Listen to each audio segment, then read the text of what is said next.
Magandang araw mga kamay-ari. Ngayon po ay mayroon akong kasama na kung saan isang miyembro, kamay-ari, kasapi ng ating kooperatiba Caritas et Labora. Ito pong session na ito ay ibibigay namin sa inyo para po natin mas makilala ang bawat miyembro na nagbibigay ng serbisyo sa kooperatiba. Ang kasama ko po ngayon ay si Miss Rose. Hi, Miss Rose. Hi, Sir Jay. Bumati ka muna po sa ating mga kamay-ari. Hello po sa mga kamay-ari.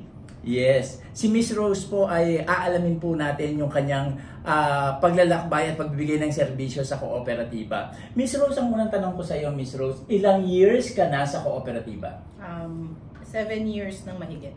7 years, no? So sa 16 years ng kooperatiba, nandun ka na halos sa kalahati. Yes. Di ba? Ang ganda, no? Okay. Kamusta yung pagsisimula mo dito?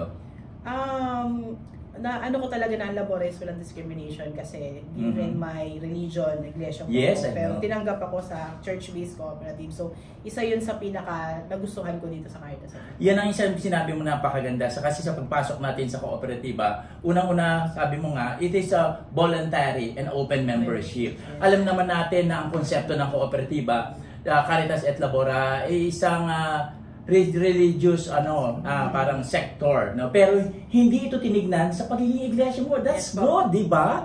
Mga kamay-ari, makikita natin na dito lahat po ay bukas para sa lahat. O, kumusta naman ang mga programa? Kasi may mga programa dito na related dito sa simbahan. Kamusta ka nag-adapt dito? Nag-adjust ka ba? O hindi ka ba sumasama? Anong programa? Sumasama pa rin naman. Kasi kailangan natin yan eh. Kailangan yung active participation. Wow. Kasama pa rin sa ating no? Labora core values. Yes. Hindi naman naging sagabal ito mga programa o mga paghuhubog ng kooperatiba sa iyo, Caritas et Labora? Hindi. Mas lalo nga ako nagyan as a person eh.